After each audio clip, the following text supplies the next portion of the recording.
This week on Dumb Pitches, my guest is Laura Merli, and we really shame people who take a lot of time getting samples at ice cream shops, multiple. I don't know. I got an ass wipe. That's pretty good. That's something you would carry around like a handkerchief, but it's for your ass. It seems necessary. I don't know. You decide. Are these bad ideas? We're not sure. It's a great episode. Here we go. Dumb Pitches. What a bunch of dumb pitches. Oh my God.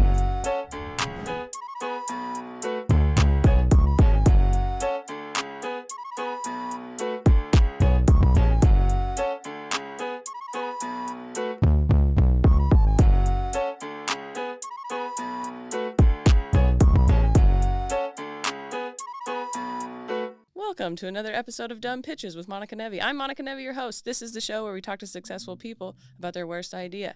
I'm excited. Ideas. You guys have been here before. You've seen the show. You know how it works. Why do I need to tell you this every time? Our guest this week, all the way from Brooklyn, New York, Laura Merli is here. Hi. Hi. Thanks for doing the show. Thank you for having me. I love talking about bad ideas. I have a lot of them. This is the best spot for you then. Some people are convinced they've never had a bad idea. So this is good. Oh, I think then they've only had bad ideas. If you think every idea is good, then it's probably bad. Yeah, like Okay. have you ever met a comic who claims that they've never bombed? Then you know that they're going to be the worst person on the lineup.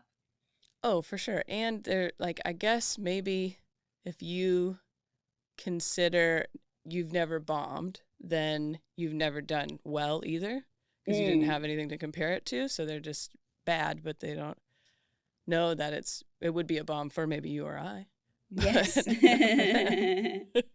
Okay, so you can accept you've had some bad ideas. So I'm excited to get to those.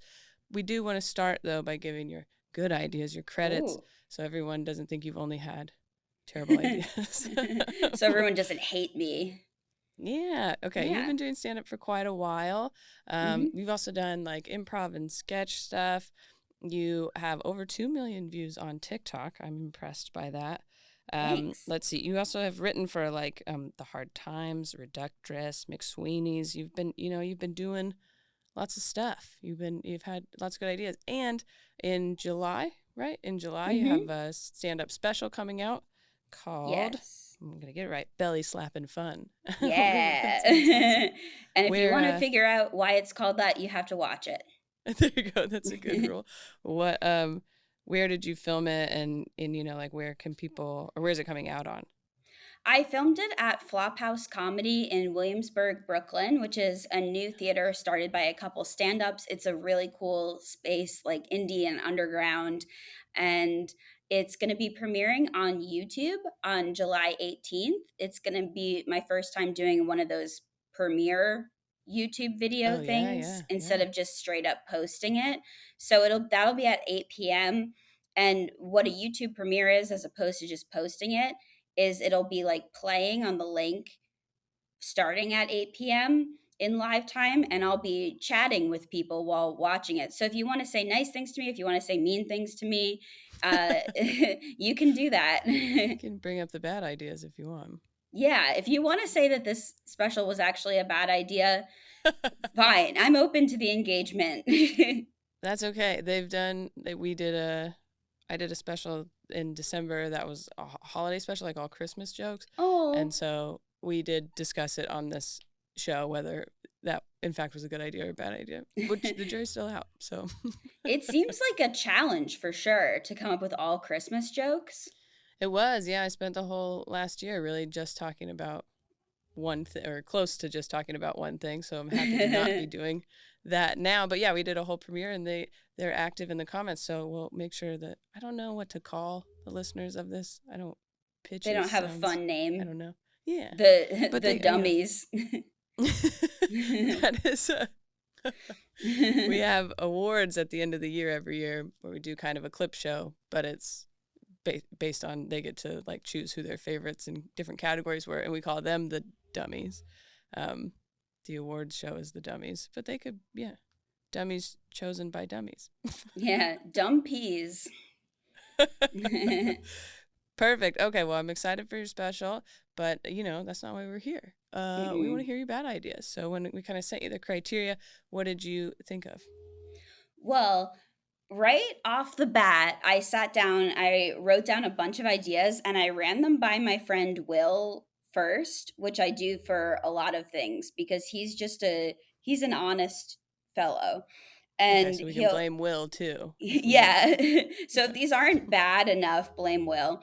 But actually, the first couple that I told him, he was like, "These are actually good ideas." And I was like, "Oh no, can I just not stop winning today?" Well, yeah, that's not what we want. No. No, but then I did come up with some ones where he was like, "Ooh, mm, This one? okay." Okay. We're getting there.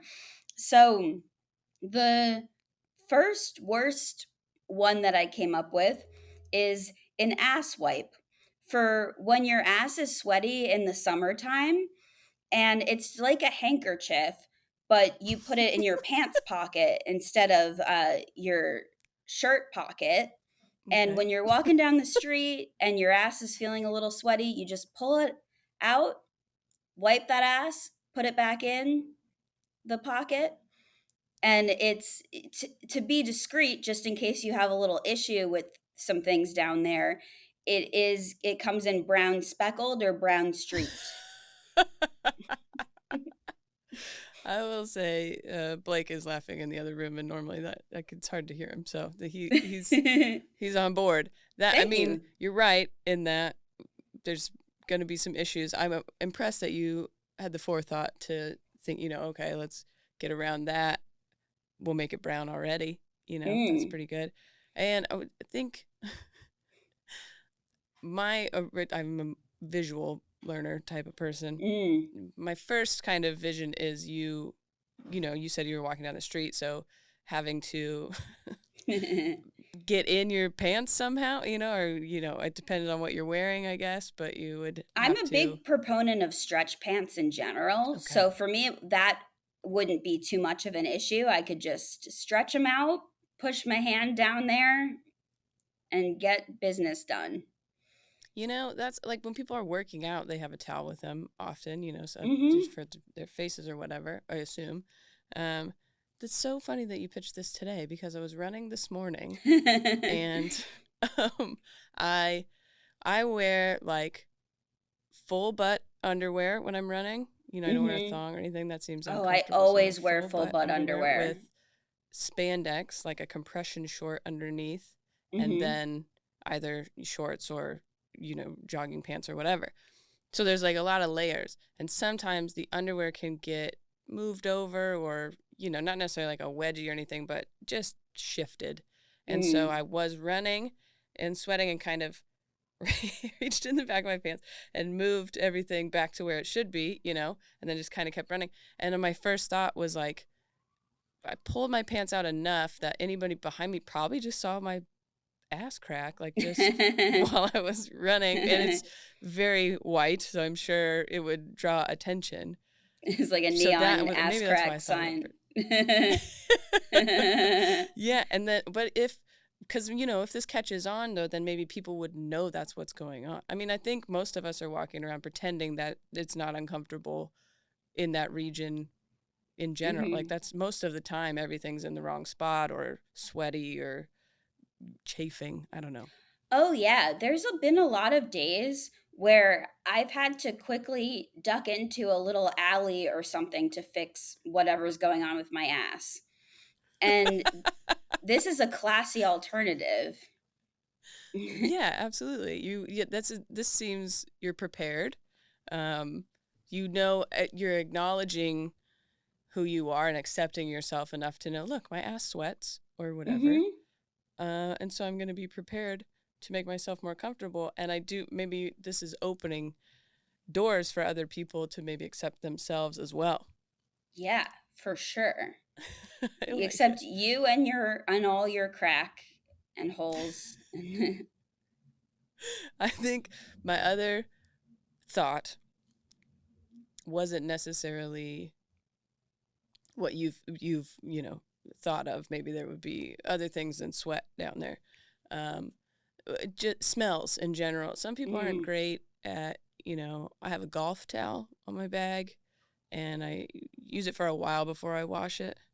Mm. It's a lot of grass and stuff on there. So if, people aren't washing them as often, it could probably become pretty gross, I would think. Yes, but that is what I think when I see handkerchiefs as well. That's true. Yeah, when I think about blowing my schnoz into a towel and then sticking it back into my pocket, I think maybe not the best thing. Yeah, my grandfather had a handkerchief and he would use it all the time. So to assume it Mm. never dried, which even then is kind of gross, but then you're putting your wet back on the wet, but that's, what type of material are we talking here, do you think, for the ass wipe? Like, is it like a ShamWow type of thing or like Mm. a Oh, I getting those love the microfibers or ShamWow I don't know. idea, especially because you really get absorption going on there. That's great. Because I was Yeah. thinking more of coming in a wide variety of fabrics. Like you have your Hmm. standard cotton if you're looking for just sort of a basic ass wipe, but then you can also have a silk variety if you're looking to Hmm. feel a little fun, a little sexy even, dare I say. Yeah. You sexily clean your ass. I think that's Hmm. good.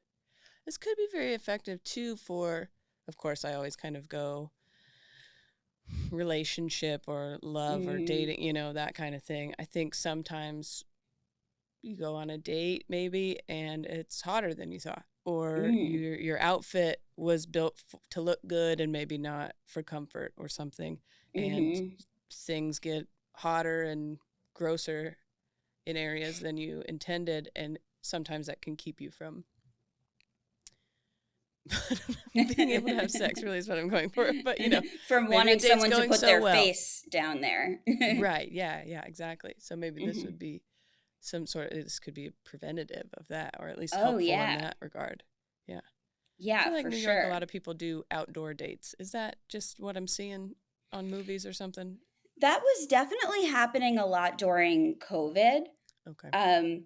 But in general, not necessarily, but I'm also not really one to ask because I'm not dating very much. Okay. It gives me a lot of anxiety to talk to new people. I mean, it's lovely meeting you. Well, I'm harmless. I'm married, and now I'm just judging everyone in their dating scenarios. So, But all the time I'm like, should I get back on the apps? And then I get anxiety and I put my phone down and I think later. yeah. I think maybe you wait until we at least have a prototype of the ass wipe. That way, if Yeah, you that's true. When are I in a when I date have situation, a good pile of ass wipes, then I'm really gonna feel confident to go out into the feel world. comfortable going. That could be one of your photos on your profile. That'd be good. Maybe me using the product even. There you Just go. That, actively yes. wiping my ass outside. And then if you don't find any dates, it could just be good marketing for the product. Mm, true. I have heard of some stand-ups using dating apps just to convince people to come to shows. Why can't I use them to convince people to buy an ass wipe? Yeah, that to me seems more honorable than getting you to come to a stand-up show. I would feel less duped if someone gave me an ass wipe, then was like, "Hey, come to my show." No, I'm not doing that. Absolutely. Yeah, I think you're onto something. Okay, all right, all right. Well, you had another idea though. Let's switch I gears. got a few winners here. And by winners I Perfect. mean bad ideas. Okay, it's a separate line for people who want to try the ice cream before buying it, but this line ends in a public shaming where they have to sit in one of those medieval they have to eat their ice cream through one of those medieval pillory Oh, situations. what are those called? I pillory It's stock? Is it a stock? I don't know. stock. Maybe it doesn't matter. Okay, so you go, and so they're eating their little sample in the with the things. Yeah, in the middle of the public square. You can have as many samples as you want, but you have to eat it in a shameful way. Got it. And then do you have to get back in the line if you want another sample? Yes, absolutely. I like that this idea started off kind of logical. I mean, that would be, this is the sample line so that you're not taking up everyone's space here in the we intend to buy ice cream line. Mm-hmm. Twist, though, at the end. That really makes it. Yes, because I had this idea recently when there was a line to get ice cream that was actually a pretty reasonable line. And then the woman in front of me was trying every single flavor. And to the point where, like, I look behind me and all of a sudden there's 20 people behind me. And I'm just thinking, how do you not feel shame? Yeah. And how could you feel shame in this situation? How could we make sure that when you do something, you should feel shame? Yes. And then this is what happened. You came up with it. I think you nailed it. I would be worried that person would still not feel shame, but I don't know. But it is an inconvenience, if nothing else, to try and eat it like that. I think it would be more difficult to have a sample. Oh, for sure. You'd need a very long spoon because your hands are stuck away from your face. Not only is it difficult, but now you look stupid. Yes. We're all watching you. Yeah, maybe we do need to escalate the shame even more. Maybe you need to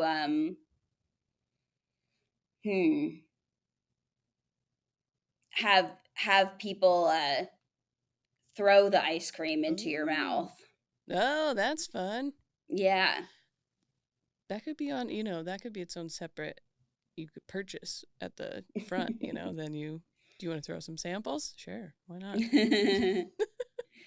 It's a whole different trip to Costco if that's how we're doing samples. That's pretty. Oh, yeah. I once worked as a person who gave out pickle samples at supermarkets, and people would always be like, pickles? Because they are just a silly food. And I had to be like, yep. Just pickles by themselves? Pickles. Yeah. Okay. I mean, yeah, that is a different.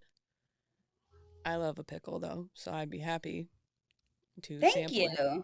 Yeah. They were good pickles, too. They were crunchy. They had different flavors. They stood behind the product. Yes, I still do. Oh my gosh. Good. Okay. So you have experience with samples, basically, is what you're saying. Mm-hmm. And I mean, I get it. I think it's a tricky road, the sample road, because everyone loves a sample. I do think it probably works as far as getting more people to, not everybody, but more people to at least be interested in the product or check it out. I've many times taken a sample and then purchased the item.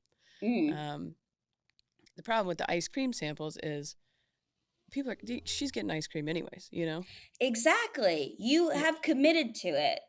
Would you go get a sample and then not do it? And okay, ice cream flavors, sure. There's a lot of ice cream flavors, but they're all flavors that we understand. They're not like cockroach or library, or you know what I'm saying? Like, yeah, there's not a lot of abstract flavors in ice cream. No, sometimes there's combinations, but they're not. Yeah, there's not hope. Like, it's just like,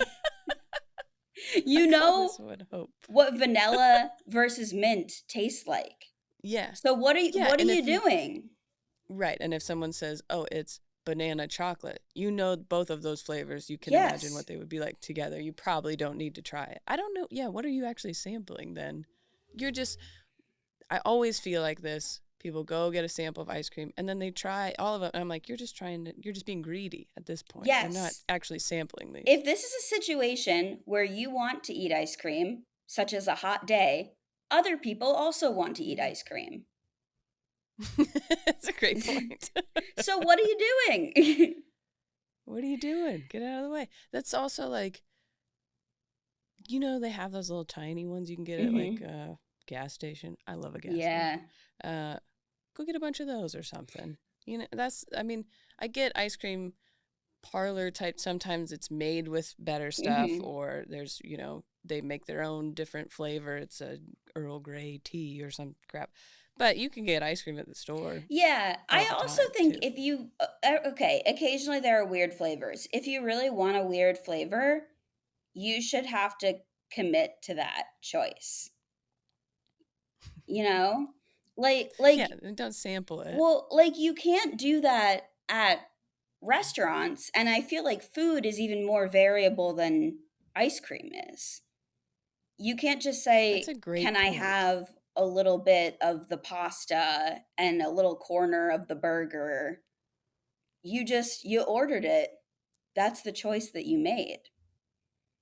Yeah, because in that sense, you also know this pasta probably tastes like this, or this burger hopefully you know what a burger tastes like, so you don't need to sample it. You don't need to sample ice cream either. So I didn't know that I felt like this, but now that you're bringing it up, I really Thank agree you. that people who are sampling ice cream should be shamed for it. Yes, I do not even know how long I waited in line the other day to get ice cream. Actually, I gave up.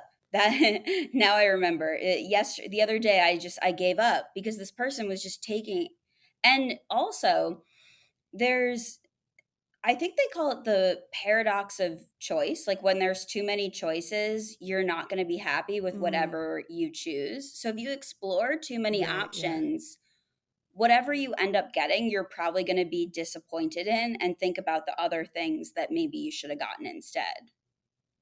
Yeah, so you really tortured Yeah, yourself you're in not that. even making yourself happy.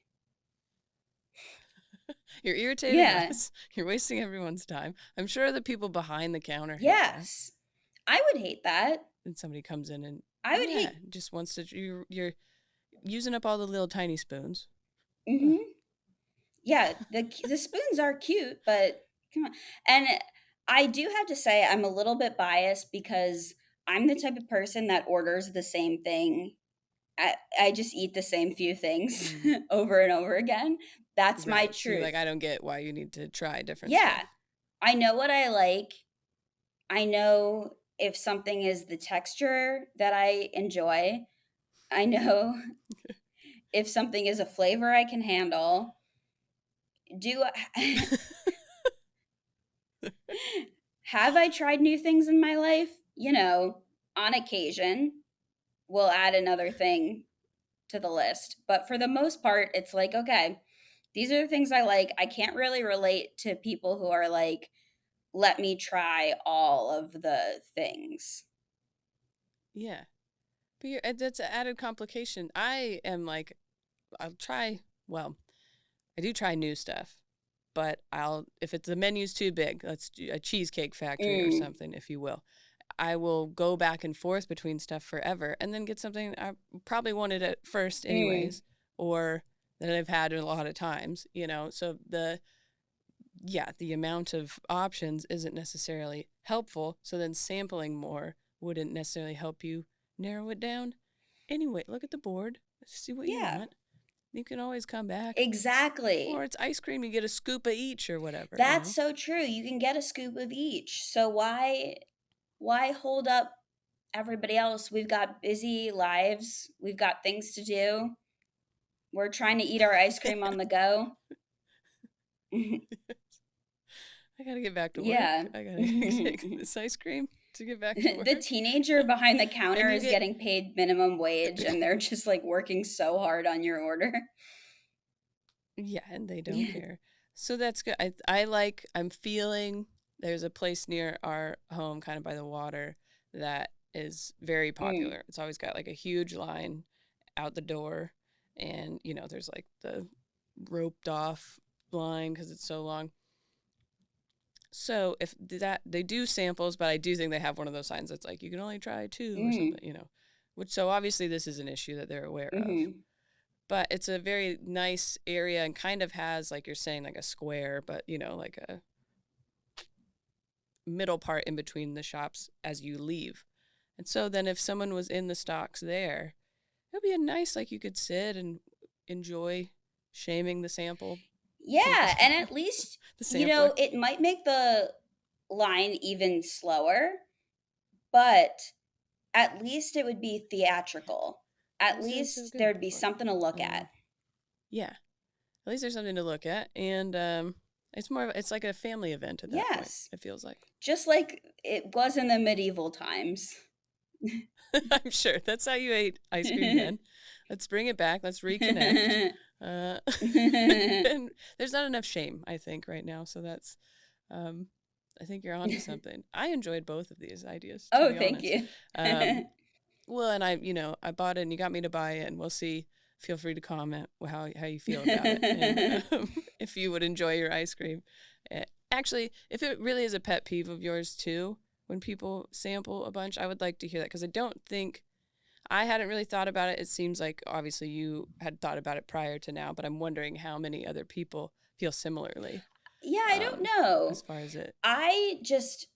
For me, waiting in a line is torture.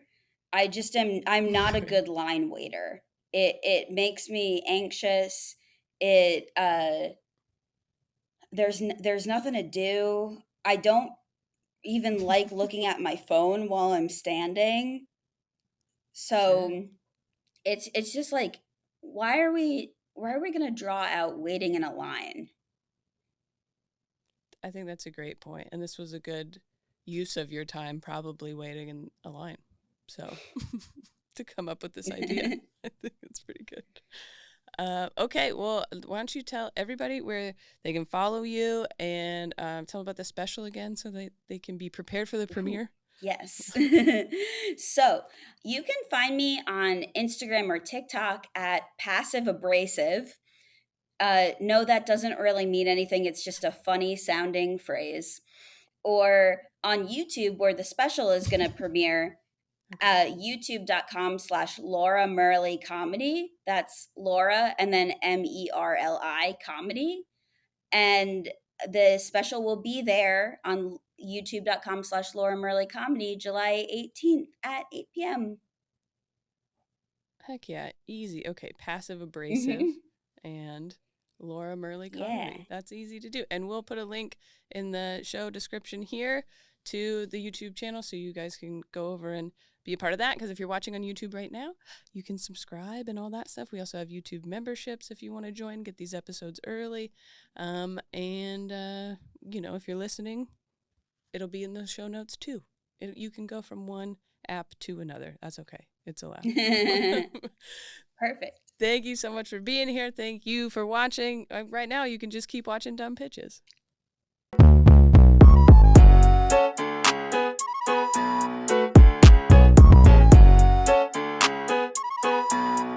You're weird. Yes. Dumb Pitches was created and hosted by me, Monica Nevi. Recorded with Nast Studios in Seattle, Washington, and produced by Blake Burton of Nast Studios. Theme music by Michael Evans. Paid for by Nevi Ending Productions, which is just me. So please rate, review, and subscribe wherever you are listening. Join YouTube memberships now if you really want to help. youtube.com/MonicaNevi/join.